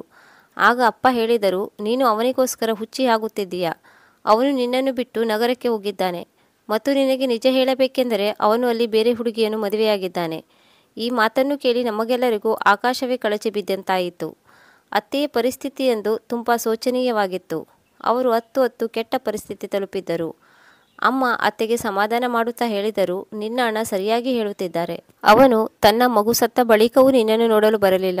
ನೀನು ಅಂದುಕೊಂಡಷ್ಟು ಸುರೇಶ್ ಒಳ್ಳೆಯವನಲ್ಲ. ಅವನು ನಿನ್ನನ್ನು ಬಿಟ್ಟು ಹೋಗಬೇಕೆಂದು ನಿನ್ನ ಜೊತೆ ಮಾತನಾಡುವುದನ್ನು ಕಡಿಮೆ ಮಾಡಿದ್ದನು. ಈಗ ನೋಡು, ಅವನು ನಿನ್ನನ್ನು ಬಿಟ್ಟು ಹೋಗಿದ್ದಾನೆ. ಅಪ್ಪ ಹೇಳಿದರು, ಈ ಪ್ರೇಮ ವಿವಾಹದ ಕತೆ ಇಷ್ಟೇ. ನಾವು ನಿನ್ನ ಬಗ್ಗೆ ಯಾವತ್ತೂ ತಪ್ಪು ನಿರ್ಧಾರ ತೆಗೆದುಕೊಳ್ಳುತ್ತಿರಲಿಲ್ಲ. ಆದರೆ ನೀನೇ ನಮಗೆ ಹೇಳದೆ ಮದುವೆ ಮಾಡಿಕೊಂಡೆ. ಇದೆಲ್ಲ ಅದರದೇ ಪರಿಣಾಮ. ಈಗ ನೀನು ಆ ವ್ಯಕ್ತಿಗೋಸ್ಕರ ನಿನ್ನ ಜೀವನವನ್ನು ಹಾಳು ಮಾಡಿಕೊಳ್ಳಬೇಡ. ಈಗ ನೀನು ನಿನ್ನ ಹೊಸ ಜೀವನವನ್ನು ಶುರು ಮಾಡು. ನಾವು ನಿನ್ನ ಮದುವೆಯನ್ನು ಬೇರೆಯವರೊಂದಿಗೆ ಮಾಡುತ್ತೇವೆ. ನೀನು ಖುಷಿಯಿಂದ ಮದುವೆಗೆ ಒಪ್ಪಿಕೋ. ಅಪ್ಪನ ಮಾತು ಕೇಳಿ ಅತ್ತೆ ಹುಚ್ಚಿಯಂತೆ ಆಡಿದ್ದಳು. ತುಂಬ ದಿನಗಳವರೆಗೆ ಅವರ ಪರಿಸ್ಥಿತಿ ಹೀಗೆ ಇತ್ತು. ಮನೆಯ ಈ ಪರಿಸ್ಥಿತಿಯಿಂದ ನಾನು ನಗರಕ್ಕೆ ಹೋಗಲಿಲ್ಲ. ನಾನು ನಗರಕ್ಕೆ ಹೋದರೆ ನನ್ನ ಮನಸ್ಸು ಅಲ್ಲಿ ನಿಲ್ಲುವುದಿಲ್ಲ ಎನ್ನುವುದು ನನಗೆ ಗೊತ್ತಿತ್ತು. ಪದೇ ಪದೇ ಮನೆಯ ಬಗ್ಗೆ ಯೋಚನೆ ಮಾಡಬೇಕಾಗುತ್ತದೆ. ಹೀಗಾಗಿ ನಾನು ಇನ್ನು ಸ್ವಲ್ಪ ದಿನ ಇಲ್ಲೇ ಇರಲು ನಿರ್ಧರಿಸಿದೆ. ಸ್ವಲ್ಪ ದಿನಗಳು ಕಳೆದ ಮೇಲೆ ಸುರೇಶ್ ಅಂಕಲ್ ಮನೆಯವರು ನಮ್ಮ ಮನೆಗೆ ಬಂದು ಜೋರಾಗಿ ಗಲಾಟೆ ಮಾಡಿದ್ದರು. ಅವರು ಹೇಳುತ್ತಿದ್ದರು, ನಮ್ಮ ಮಗನನ್ನು ಅಪಹರಿಸಿ ನೀವು ಎಲ್ಲಿ ಬಚ್ಚಿಟ್ಟಿದ್ದೀರಿ? ನಮ್ಮ ಮಗ ತುಂಬ ದಿನಗಳಿಂದ ನಾಪತ್ತೆಯಾಗಿದ್ದಾನೆ, ಮನೆಗೆ ಬಂದಿಲ್ಲ ಮತ್ತು ಅವನ ನಂಬರ್ ಸ್ವಿಚ್ ಆಫ್ ಆಗಿದೆ. ನಾವು ಅವನನ್ನು ತುಂಬ ಹುಡುಕಿದೆವು, ಅವನು ಎಲ್ಲಿಯೂ ಸಿಗಲಿಲ್ಲ. ಅಪ್ಪ ಹೇಳಿದರು, ನಿಮ್ಮ ಮಗ ಎಲ್ಲಿಯೂ ಬಂದಿಲ್ಲ ಎಂದು. ಅವರು ತುಂಬ ಗಲಾಟೆ ಎಬ್ಬಿಸಿದರು. ಇವರ ಗಲಾಟೆಯ ಸದ್ದು ಅತ್ತೆಗೂ ಕೇಳಿಸಿತು. ಅಪ್ಪ ಅವರನ್ನು ಸುಮ್ಮನಿರಿಸಲು ಪ್ರಯತ್ನಪಟ್ಟರು. ಆದರೆ ನನಗೆ ಕನ್ಫ್ಯೂಸ್ ಆಗುತ್ತಿತ್ತು. ಅಪ್ಪ ಹೇಳಿದರು, ಸುರೇಶ್ ಅಂಕಲ್ ನಗರಕ್ಕೆ ಹೋಗಿ ಬೇರೆ ಹುಡುಗಿಯನ್ನು ಮದುವೆಯಾಗಿದ್ದಾರೆ ಎಂದು. ಹಾಗಿದ್ದರೆ ಅವರು ಅವರ ಮನೆಯವರಿಗೆ ಈ ವಿಷಯಕ್ಕೆ ಹೇಳಲಿಲ್ಲ. ಅವರ ಗಲಾಟೆ ತುಂಬ ಸಮಯ ಹಾಗೆ ಮುಂದುವರೆದಿತ್ತು. ನಂತರ ಅವರು ಮನೆಗೆ ಹೋದರು. ಅಪ್ಪ ಅವರಿಗೆ ಏನು ಹೇಳಿದರೋ ಗೊತ್ತಿಲ್ಲ. ಅವರು ಸುಮ್ಮನಾಗಿ ಅಲ್ಲಿಂದ ಹೋದರು. ಆದರೆ ಸುರೇಶ್ ಅಂಕಲ್ ಎಲ್ಲಿಗೆ ಹೋದರು ಎನ್ನುವ ವಿಷಯ ನನ್ನ ತಲೆ ತಿನ್ನುತ್ತಿತ್ತು. ಇದರ ನಂತರ ಅಪ್ಪ ತುಂಬ ಡಿಸ್ಟರ್ಬ್ ಆಗಿರುವಂತೆ ಕಾಣುತ್ತಿದ್ದರು. ಅವರು ಮನೆಯಲ್ಲೇ ಇರುತ್ತಿರಲಿಲ್ಲ. ನಮ್ಮ ಜೊತೆ ಸರಿಯಾಗಿ ಮಾತನಾಡುತ್ತಿರಲಿಲ್ಲ. ಸರಿಯಾಗಿ ಊಟವನ್ನು ಮಾಡುತ್ತಿರಲಿಲ್ಲ. ಊಟ ಮಾಡದೆ ಎಲ್ಲಿಗೆ ಹೋಗುತ್ತಿದ್ದರೋ ಗೊತ್ತಿಲ್ಲ. ಅವರ ಬಿಹೇವಿಯರ್ ಮೊದಲಿನಿಂದಲೂ ಸ್ಟ್ರಾಂಗ್ ಆಗಿ ಇತ್ತು. ಈಗ ಅವರು ಇನ್ನೂ ಕೋಪ ಮಾಡಿಕೊಳ್ಳುತ್ತಿದ್ದರು. ಸುರೇಶ್ ಅಂಕಲ್ ಮನೆಯವರಿಗೆ ಅವರು ಎಲ್ಲಿ ಇದ್ದಾರೆ ಎನ್ನುವುದು ಇನ್ನೂ ಗೊತ್ತಾಗಲಿಲ್ಲ. ನನಗೆ ಅನಿಸುತ್ತಿತ್ತು, ಅವರು ನಗರಕ್ಕೆ ಹೋಗಿ ಬೇರೆ ಹುಡುಗಿಯನ್ನು ಮದುವೆ ಮಾಡಿಕೊಂಡಿಲ್ಲ. ಅವರು ಎಲ್ಲೋ ಕಳೆದು ಹೋಗಿದ್ದಾರೆ. ನನಗೆ ಎಲ್ಲೋ ಏನೋ ಅನಾಹುತ ಆಗಿದೆ ಎಂದು ಅನಿಸುತ್ತಿತ್ತು. ಈಗ ಏನೇ ಮಾಡುವುದಿದ್ದರೂ ನಾನೇ ಮಾಡಬೇಕಿತ್ತು. ನಾನು ಅಪ್ಪನ ಮೇಲೆ ಒಂದು ಕಣ್ಣು ಇಟ್ಟಿದ್ದೆ. ಇದನ್ನು ಬಿಟ್ಟರೆ ನನಗೆ ಬೇರೆ ಯಾವ ದಾರಿಯೂ ಇರಲಿಲ್ಲ. ನಾನು ಇನ್ನಾರ ಮೇಲೂ ಅನುಮಾನ ಪಡುವಂತಿರಲಿಲ್ಲ. ಒಂದು ದಿನ ನಾನು ಅವರಿಗೆ ಊಟ ಕೊಡಲು ಜಮೀನಿಗೆ ಹೋಗಿದ್ದೆ. ಇದು ನನಗೆ ಒಂದು ಒಳ್ಳೆಯ ಅವಕಾಶ ಆಗಿತ್ತು. ಅಪ್ಪ ಎಲ್ಲಿಗೆ ಹೋಗುತ್ತಿದ್ದಾರೆ, ಹೆಚ್ಚಿನ ಸಮಯ ಎಲ್ಲಿ ಕಳೆಯುತ್ತಿದ್ದಾರೆ ಎಂದು ತಿಳಿದುಕೊಳ್ಳಲು. ಜಮೀನಿನಲ್ಲಿದ್ದ ಜನರು, ಇಂದು ನಿಮ್ಮ ಅಪ್ಪ ಇಲ್ಲಿಗೆ ಬರಲಿಲ್ಲ ಎಂದು ತಿಳಿಸಿದರು. ಇದನ್ನು ಕೇಳಿ ನನಗೆ ಆಶ್ಚರ್ಯವಾಯಿತು. ಏಕೆಂದರೆ ಅವರು ಬೆಳಗ್ಗೆ ಜಮೀನಿನ ಕಡೆ ಹೋಗಿ ಬರುತ್ತೇನೆ ಎಂದು ಹೇಳಿ ಬಂದಿದ್ದರು. ಅಷ್ಟರಲ್ಲಿ ಅಲ್ಲಿದ್ದ ಒಬ್ಬ ವ್ಯಕ್ತಿ ಹೇಳಿದನು, ನಿಮ್ಮ ತಂದೆಯವರು ಚಿಕ್ಕ ಬಂಗಲೆ ಕಡೆ ಹೋಗಿರುವುದನ್ನು ನಾನು ನೋಡಿದ್ದೇನೆ. ನನಗೆ ಸ್ವಲ್ಪ ಯೋಚನೆಯಾಯಿತು. ಅಪ್ಪನಿಗೆ ಅಲ್ಲೇನು ಕೆಲಸ? ನಾನು ಚಿಕ್ಕ ಬಂಗಲೆಗೆ ಹೋದಾಗ ನನ್ನನ್ನು ಕಾವಲುಗಾರ ತಡೆಯಲು ತುಂಬ ಪ್ರಯತ್ನಿಸಿದನು. ಮೊದಲು ಅವನು ಸುಳ್ಳು ಹೇಳಿದನು, ಅಪ್ಪ ಬಂಗಲೆಯಲ್ಲಿ ಇಲ್ಲ ಎಂದು. ನಾನು ವಾಪಸ್ ಬರಲು ಹಿಂತಿರುಗಿ 2 ಹೆಜ್ಜೆ ಇಡುವಷ್ಟರಲ್ಲಿ ನನಗೆ ಬಂಗಲೆಯ ಒಳಗಿನಿಂದ ಯಾರೋ ಕಿರುಚಿದ ಶಬ್ದ ಕೇಳಿಸಿತು. ನನ್ನನ್ನು ಕಾಪಾಡಿ ಕಾಪಾಡಿ ಎಂದು ಕೂಗಿಕೊಳ್ಳುತ್ತಿದ್ದರು. ನನಗೆ ಏನೋ ಅನಾಹುತ ನಡೆಯುತ್ತಿದೆ ಎಂದು ಅನಿಸಿತು. ಯಾರು ಕೂಗಿಕೊಳ್ಳುತ್ತಿದ್ದಾರೆ ಎಂದು ಅರ್ಥವಾಗಲಿಲ್ಲ. ನಾನು ಬಂಗಲೆಯ ಒಳಗೆ ಓಡಿದೆ. ಕಾವಲುಗಾರ ನನ್ನನ್ನು ತಡೆಯಲು ಪ್ರಯತ್ನಿಸಿದನು. ನಾನು ಅವನನ್ನು ತಳ್ಳಿ ಬೀಳಿಸಿ ಒಳಗೆ ಓಡಿದೆ. ನಾನು ಮೇಲ್ಗಡೆ ಇರುವ ಚಿಕ್ಕ ಕೋಣೆ ಒಳಗೆ ಹೋಗಿ ನೋಡಿದೆ. ಅಲ್ಲಿನ ದೃಶ್ಯ ನೋಡಿ ನನಗೆ ಗರಬಡಿದಂತಾಯಿತು. ನನ್ನ ಅಪ್ಪನ ಕೈಯಲ್ಲಿ ಬಂದೂಕು ಇತ್ತು. ಸುರೇಶ್ ಅಂಕಲ್ ಕುರ್ಚಿ ಮೇಲೆ ಬಂಧಿತರಾಗಿದ್ದರು. ಅವರ ಕೈಕಾಲುಗಳನ್ನು ಗಟ್ಟಿಯಾಗಿ ಕಟ್ಟಿ ಅವರನ್ನು ಅಲ್ಲಿ ಕುಳ್ಳಿಸಲಾಗಿತ್ತು. ಅವರು ತುಂಬ ಸುಸ್ತಾದಂತೆ ಕಾಣುತ್ತಿದ್ದರು. ಅಪ್ಪ ಬಂದೂಕಿನಿಂದ ಅವರ ತಲೆಗೆ ಗುರು ಹಿಡಿದಿದ್ದರು. ನಾನು ಹೋಗಿ ಅವರ ಕೈಯಿಂದ ಬಂದೂಕು ಕಿತ್ತುಕೊಳ್ಳಲು ಪ್ರಯತ್ನಿಸಿದೆ ಮತ್ತು ಹೇಳಿದೆ. ಅಪ್ಪ ಹೇಳಿದರು, ನೀನು ನನ್ನನ್ನು ತಡೆಯುವ ಪ್ರಯತ್ನ ಮಾಡಬೇಡ, ಬಿಟ್ಟು ಬಿಡು, ಇಲ್ಲದಿದ್ದರೆ ಇವನ ತಲೆಗೆ ಸೇರಬೇಕಾದ ಬುಲೆಟ್ ನಿನ್ನ ತಲೆಗೆ ಸೇರುತ್ತದೆ. ನಾನು ಹೇಳಿದೆ, ಅಪ್ಪ ಏನಾಗಿದೆ ನಿಮಗೆ? ನಾನು ಬಂದೂಕು ಕಿತ್ತುಕೊಳ್ಳಲು ಪ್ರಯತ್ನಿಸುತ್ತಿದ್ದೆ.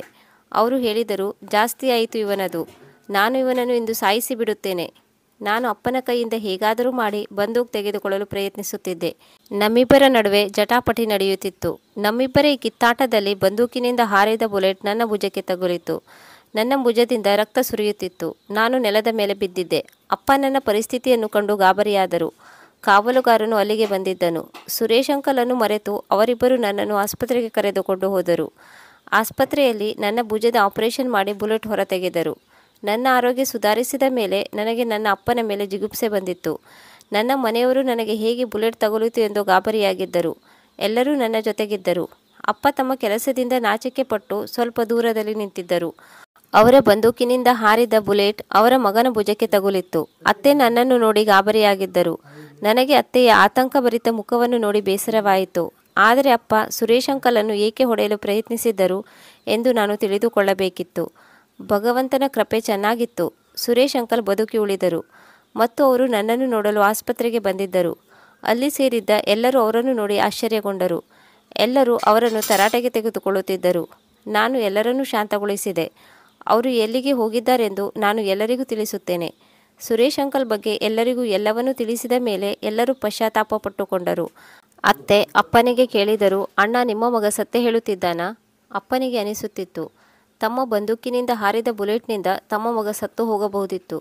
ಹೀಗಾಗಿ ಅವರಿಗೆ ಈಗ ತಮ್ಮ ಬಾಯಿಯಿಂದಲೇ ಎಲ್ಲ ಸತ್ಯವನ್ನು ತಿಳಿಸಿಬಿಡುವುದು ಒಳ್ಳೆಯದು ಅನಿಸಿರಬೇಕು.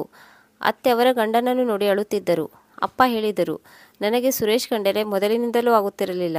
ಏಕೆಂದರೆ ಸುರೇಶನ ತಂದೆ ಯುವಕರಾಗಿರುವಾಗ ಅವರು ಈ ಊರಿನಲ್ಲಿ ತುಂಬ ಕೆಟ್ಟ ವ್ಯಕ್ತಿಯಾಗಿದ್ದರು. ಅವರ ಮನೆಯ ವಾತಾವರಣ ಸರಿ ಇರಲಿಲ್ಲ. ಅವರು ಶ್ರಮಪಟ್ಟು ದುಡಿಯುವ ಜನರಾಗಿರಲಿಲ್ಲ.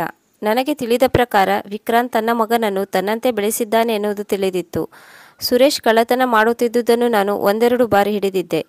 ನನಗೆ ಇವನ ಪರಿಚಯ ಮೊದಲಿನಿಂದಲೂ ಇತ್ತು. ಊರಿನಲ್ಲಿ ಅವನ ಕೆಟ್ಟ ಕೆಲಸಗಳಿಂದ ಅವನು ಕುಖ್ಯಾತಿಯನ್ನು ಪಡೆದಿದ್ದನು. ಊರಿನ ಪಂಚಾಯಿತಿಯಲ್ಲಿ ಇವನನ್ನು ಊರಿನಿಂದ ಹೊರಹಾಕಲು ನಿರ್ಣಯಿಸಲಾಯಿತು. ಇವನಿಂದಾಗಿ ಊರಿನ ವಾತಾವರಣ ಹಾಳಾಗುತ್ತಿತ್ತು. ಊರಿನ ಕೆಲವು ಯುವಕರು ಇವನೊಂದಿಗೆ ಸೇರಿ ಹಾಳಾಗುತ್ತಿದ್ದರು. ಯಾವ ನಗರಕ್ಕೆ ನನ್ನ ತಂಗಿಯನ್ನು ಓದಲು ಕಳುಹಿಸಿದ್ದೆ ಅಲ್ಲಿ ಈ ಸುರೇಶ್ ಕೂಡ ಇದ್ದನು. ಇವರು ಯಾವಾಗ ಹೇಗೆ ಮದುವೆ ಮಾಡಿಕೊಂಡರು ಎನ್ನುವುದು ನನಗೆ ಗೊತ್ತಾಗಲಿಲ್ಲ. ಇವರಿಬ್ಬರು ಮದುವೆ ಮಾಡಿಕೊಂಡ ವಿಷಯ ಗೊತ್ತಾದಾಗ ನಾನು ಅಸಹಾಯಕನಾಗಿದ್ದೆ. ನನ್ನ ತಂಗಿಯ ಮದುವೆ ಒಬ್ಬ ಕಳ್ಳನೊಂದಿಗೆ ನಡೆದಿರುವುದು ನನಗೆ ಇಷ್ಟವಾಗಲಿಲ್ಲ. ಅವಳು ತುಂಬ ವಿದ್ಯಾವಂತೆಯಾಗಿದ್ದು ಅವಳಿಗೆ ತುಂಬ ಒಳ್ಳೆಯ ಹುಡುಗ ಸಿಗುತ್ತಿದ್ದ. ಹೀಗಿರುವಾಗ ಇವಳು ಇಂತಹ ಕೆಟ್ಟ ವ್ಯಕ್ತಿಯನ್ನು ಏಕೆ ಆಯ್ಕೆ ಮಾಡಿಕೊಂಡಳು? ಅವಳು ಹೇಳಿದ್ದಳು, ಸುರೇಶ್ ಬಗ್ಗೆ ನನಗೆ ಗೊತ್ತಿಲ್ಲ ಎಂದು.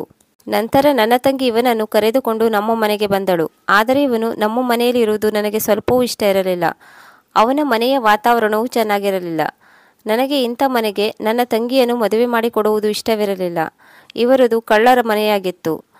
ನಾನು ನನ್ನ ತಮ್ಮ ತಂಗಿಯರಿಗೆ ಒಳ್ಳೆಯ ಸಂಸ್ಕಾರವನ್ನು ನೀಡಿ ಬೆಳೆಸಿದ್ದೆ. ನನ್ನ ತಂಗಿಯನ್ನು ಇವರಿಂದ ದೂರವಿಡಲು ಪ್ರಯತ್ನಿಸಿದೆ. ಆದರೆ ನನ್ನ ತಂಗಿ ನನ್ನ ಮಾತು ಕೇಳಲಿಲ್ಲ. ಹೀಗಾಗಿ ನಾನು ನಿರ್ಧರಿಸಿದ್ದೆ, ಸುರೇಶನಿಗೆ ನನ್ನ ತಂಗಿಯಿಂದ ದೂರವಿರಲು ನನ್ನ ಮನೆಯಿಂದ ದೂರ ಹೋಗು ಎಂದು ಹೇಳಿದ್ದೆ. ಆದರೆ ಇವನು ಹೋಗಲು ತಯಾರಾಗಲಿಲ್ಲ. ಹೀಗಾಗಿ ನಾನು ಇವನಿಗೆ ಏನಾದರೂ ಮಾಡಲೇಬೇಕೆಂದು ನಿರ್ಧರಿಸಿದೆ. ನಾನು ಇವನಿಗೆ ಒಳ್ಳೆಯ ಮಾತಿನಲ್ಲಿ ಹೇಳಿದ್ದೆ, ನನ್ನ ತಂಗಿ ಹತ್ತಿರ ಬರಬೇಡ, ಅವಳಿಂದ ದೂರವಿರು, ಅವಳನ್ನು ಬಿಟ್ಟು ಬಿಡು ಎಂದು. ಆದರೆ ಇವನು ನನ್ನ ಮಾತನ್ನು ಒಪ್ಪಲಿಲ್ಲ. ನೀನು ಹೀಗೆ ಮಾಡದಿದ್ದರೆ ನಾನು ನನ್ನ ತಂಗಿಗೆ ನಿನ್ನ ಎಲ್ಲ ಸತ್ಯವನ್ನು ಹೇಳುತ್ತೇನೆ. ಆಗ ಅವಳೇ ನಿನ್ನನ್ನು ಬಿಟ್ಟು ಹೋಗುತ್ತಾಳೆ ಎಂದೆ. ಈ ಮಾತನ್ನು ಕೇಳಿ ಅವನು ಗಾಬರಿಯಾಗಿದ್ದನು. ಅವನಿಗೆ ನನ್ನ ತಂಗಿಗೆ ಸತ್ಯ ಗೊತ್ತಾಗುವುದು ಇಷ್ಟವಿರಲಿಲ್ಲ. ನಾನು ಅವನಿಗೆ ತುಂಬ ಸಲ ಹೇಳಿದ್ದೆ, ನನ್ನ ತಂಗಿಗೆ ಡೈವರ್ಸ್ ಕೊಡು ಎಂದು. ಆದರೆ ಅವನು ನನ್ನ ಮಾತನ್ನು ಕೇಳಲಿಲ್ಲ. ನನ್ನ ತಂಗಿಗೆ ಇನ್ನಷ್ಟು ಹತ್ತಿರವಾದನು. ನಾನು ಪುನಃ ಬೆದರಿಕೆ ಹಾಕಿದಾಗ ಅವನು ಸ್ವಲ್ಪ ದಿನಗಳ ಮಟ್ಟಿಗೆ ದೂರವಾಗಿದ್ದನು. ಯಾವಾಗ ಇವನಿಗೆ ನನ್ನ ತಂಗಿ ಪ್ರೆಗ್ನೆಂಟ್ ಎನ್ನುವ ವಿಷಯ ಗೊತ್ತಾಯಿತೋ ಆಗ ಪುನಃ ಇವನಿಗೆ ನನ್ನ ತಂಗಿಯ ಬಗ್ಗೆ ಪ್ರೀತಿ ಹೆಚ್ಚಾಯಿತು. ಇವನು ನನ್ನ ತಂಗಿಯನ್ನು ತಮ್ಮ ಮನೆಗೆ ಕರೆದುಕೊಂಡು ಹೋಗಬೇಕೆಂದುಕೊಂಡಿದ್ದನು. ನನಗೂ ಇವನು ನಮ್ಮ ಮನೆಯಲ್ಲಿರುವುದು ಇಷ್ಟ ಇರಲಿಲ್ಲ. ಆದರೆ ಇಂತಹ ಕಳ್ಳನೊಂದಿಗೆ ನನ್ನ ತಂಗಿಯನ್ನು ಕಳುಹಿಸಿಕೊಡಲು ನನಗೆ ಮನಸ್ಸಿರಲಿಲ್ಲ. ನಾನು ಇವನನ್ನು ಕಿಡ್ನ್ಯಾಪ್ ಮಾಡಿದೆ. ಇವನಿಗೆ ಅರ್ಥ ಮಾಡಲು ಪ್ರಯತ್ನಿಸಿದೆ. ಆದರೆ ಇವನು ಅರ್ಥ ಮಾಡಿಕೊಳ್ಳಲಿಲ್ಲ. ನಾನೇ ಅವನಿಗೆ ಬೆದರಿಕೆ ಹಾಕಿದೆ. ಆದರೆ ಇವನು ನನ್ನ ತಂಗಿಯನ್ನು ಬಿಡಲು ತಯಾರಿರಲಿಲ್ಲ.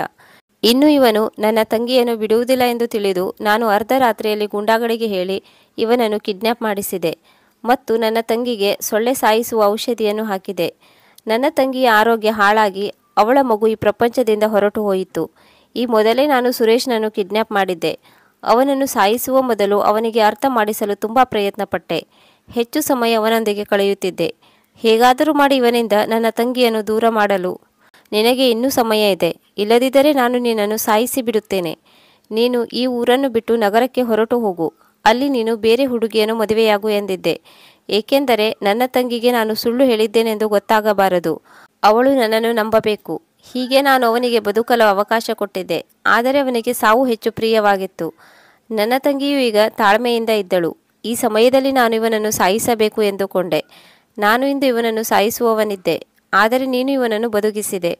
ಅಪ್ಪನ ಮಾತು ಕೇಳಿ ಅತ್ತೆ ಬಿಕ್ಕಿ ಬಿಕ್ಕಿ ಅಳುತ್ತಿದ್ದರು. ಅವರು ಹೇಳಿದರು, ನೀವು ಪ್ರೇಮಿಗಳಿಗೆ ಇಷ್ಟು ದೊಡ್ಡ ಶತ್ರು ಆಗುತ್ತೀರಿ ಎಂದು ಅಂದುಕೊಂಡಿರಲಿಲ್ಲ. ಸುರೇಶ್ ಈಗ ಒಳ್ಳೆಯ ವ್ಯಕ್ತಿಯಾಗಿದ್ದಾರೆ. ಅವರು ಕಷ್ಟಪಟ್ಟು ದುಡಿಯುತ್ತಾರೆ. ನೀವೇ ನೋಡಿದ್ದೀರಲ್ಲ. ನೀವು ಎಲ್ಲಿಂದ ಎಲ್ಲಿಗೆ ಅವನನ್ನು ನೌಕರಿಗೆ ಹಾಕಿದರೂ ಅವನು ನಿಯತ್ತಿನಿಂದ ದುಡಿಯುತ್ತಿದ್ದನು, ಹಣ ಸಂಪಾದಿಸುತ್ತಿದ್ದನು. ಅವನು ನನಗೋಸ್ಕರ ಬದಲಾಗಿದ್ದನು. ಅವರು ಅಪ್ಪನಿಗೆ ಹೇಳಿದರು, ನಾನು ನಿಮ್ಮ ಸಂಬಂಧವನ್ನು ಕಳೆದುಕೊಂಡು ಹೋಗುತ್ತಿದ್ದೇನೆ. ಅವರು ನಮ್ಮ ಮನೆಯನ್ನು ಶಾಶ್ವತವಾಗಿ ಬಿಟ್ಟು ಹೋಗಲು ನಿರ್ಧರಿಸಿದರು. ಅಪ್ಪನಿಗೆ ತಮ್ಮ ತಪ್ಪಿನ ಅರಿವಾಗಿತ್ತು. ಅವರು ಅತ್ತೆ ಹತ್ತಿರ ತಮ್ಮ ತಪ್ಪಿಗೆ ಕ್ಷಮೆಯನ್ನು ಕೇಳಿದರು. ಆದರೆ ಅಪ್ಪನಿಗೆ ಇದೇ ಶಿಕ್ಷೆಯಾಗಿತ್ತು. ಅತ್ತೆ ಅಪ್ಪನ ಎಲ್ಲ ಸಂಬಂಧವನ್ನು ಕಳೆದುಕೊಂಡು ಸುರೇಶ್ ಅಂಕಲ್ ಜೊತೆಗೆ ನಗರಕ್ಕೆ ಹೋದರು. ಅಲ್ಲಿ ಅಂಕಲ್ ಜೊತೆಗೆ ತನ್ನ ಜೀವನವನ್ನು ಖುಷಿಯಿಂದ ಕಳೆದರು. ಆದರೆ ಇಲ್ಲಿ ಅಪ್ಪನಿಗೆ ಅವರ ತಪ್ಪಿಗೆ ಶಿಕ್ಷೆಯಾಗಿತ್ತು. ಅವರ ಪ್ರೀತಿಯ ತಂಗಿ ಅವರನ್ನು ಬಿಟ್ಟು ಹೋಗಿದ್ದಳು. ಅವರನ್ನು ಅಪ್ಪ ಪ್ರೀತಿಯಿಂದ ಸಾಕಿ ಬೆಳೆಸಿದ್ದರು. ಆ ದಿನದ ನಂತರ ಅತ್ತೆ ಅಪ್ಪನನ್ನು ತಿರುಗಿಯೂ ನೋಡಲಿಲ್ಲ. ಏಕೆಂದರೆ ಅವರು ಅಪ್ಪನಿಂದಾಗಿ ತಮ್ಮ ಮಗುವನ್ನು ಕಳೆದುಕೊಂಡಿದ್ದರು. ಅವರು ಅಪ್ಪನನ್ನು ಕ್ಷಮಿಸಲಿಲ್ಲ. ಅತ್ತೆ ಅಪ್ಪನನ್ನು ಬಿಟ್ಟು ಹೋದ ನಂತರ ಅಪ್ಪ ಕಾಯಿಲೆ ಬಿದ್ದರು. ಅತ್ತೆಯ ಹತ್ತಿರ ತಮ್ಮ ತಪ್ಪಿಗೆ ಕ್ಷಮೆ ಕೇಳಬೇಕೆಂದುಕೊಂಡಿದ್ದರು. ಆದರೆ ಅತ್ತೆ ಅವರ ಕಡೆ ಒಮ್ಮೆಯೂ ತಿರುಗಿ ನೋಡಲಿಲ್ಲ. ಅಪ್ಪನಿಗೆ ಈಗ ಊರಿನಲ್ಲಿ ಅಷ್ಟೊಂದು ಗೌರವ ಸಿಗುತ್ತಿರಲಿಲ್ಲ. ಅವರು ಮನೆಯಲ್ಲಿಯೇ ಇರುತ್ತಿದ್ದರು. ಅವರು ಮನೆಯಿಂದ ಹೊರಗೆ ಹೋಗುತ್ತಿರಲಿಲ್ಲ ಮತ್ತು ಅವರು ಯಾವಾಗಲೂ ಕಾಯಿಲೆ ಬಿದ್ದಿರುತ್ತಿದ್ದರು. ಈ ಕಥೆಯಿಂದ ತಿಳಿದುಕೊಳ್ಳುವುದೇನೆಂದರೆ, ಕೆಟ್ಟ ವ್ಯಕ್ತಿಗಳಿಗೆ ಯಾವಾಗಲೂ ಕೆಟ್ಟದೇ ಆಗುತ್ತದೆ. ಕೆಟ್ಟ ವ್ಯಕ್ತಿಗಳ ಕೆಟ್ಟ ಕೆಲಸದಿಂದ ಒಳ್ಳೆಯವರು ಅವರನ್ನು ಬಿಟ್ಟು ಹೋಗುತ್ತಾರೆ. ನಾವು ಕೂಡ ಅಪ್ಪನೊಂದಿಗೆ ಹೆಚ್ಚು ಮಾತನಾಡುತ್ತಿರಲಿಲ್ಲ. ನಾನು ಊರನ್ನು ಬಿಟ್ಟು ನಗರದಲ್ಲಿ ಬಂದು ಇದ್ದೇನೆ. ಆ ಕಡೆ ನನ್ನ ಇಬ್ಬರು ಚಿಕ್ಕಪ್ಪಂದಿರು ತಮ್ಮ ಅಣ್ಣನೊಂದಿಗೆ ಸಂಬಂಧವನ್ನು ಕಳೆದುಕೊಂಡಿದ್ದಾರೆ. ಈಗ ನನ್ನ ಅಪ್ಪ ಒಂಟಿಯಾಗಿ ತಮ್ಮ ಕಾಯಿಲೆಯಿಂದ ಹೋರಾಡುತ್ತಿದ್ದಾರೆ. ಕೆಟ್ಟ ವ್ಯಕ್ತಿಗಳು ಒಳ್ಳೆಯವರಾಗಿ ಬದಲಾದರೆ ಅವರಿಗೆ ಬದುಕಲು ಒಂದು ಅವಕಾಶ ಮಾಡಿಕೊಡಬೇಕು. ಪ್ರಿಯ ವೀಕ್ಷಕರೇ, ನಿಮಗೆ ಈ ಕಥೆ ಇಷ್ಟವಾಗಿದ್ದಲ್ಲಿ ಇದಕ್ಕೊಂದು ಲೈಕ್ ಕೊಡಿ, ಕಮೆಂಟ್ ಮಾಡಿ, ಶೇರ್ ಮಾಡಿ ಮತ್ತು ಸಬ್ಸ್ಕ್ರೈಬ್ ಮಾಡಿ. ಮುಂದಿನ ಕಥೆಯೊಂದಿಗೆ ಮತ್ತೆ ಭೇಟಿಯಾಗೋಣ. ಕತೆ ಕೇಳಿದ್ದಕ್ಕೆ ಧನ್ಯವಾದಗಳು.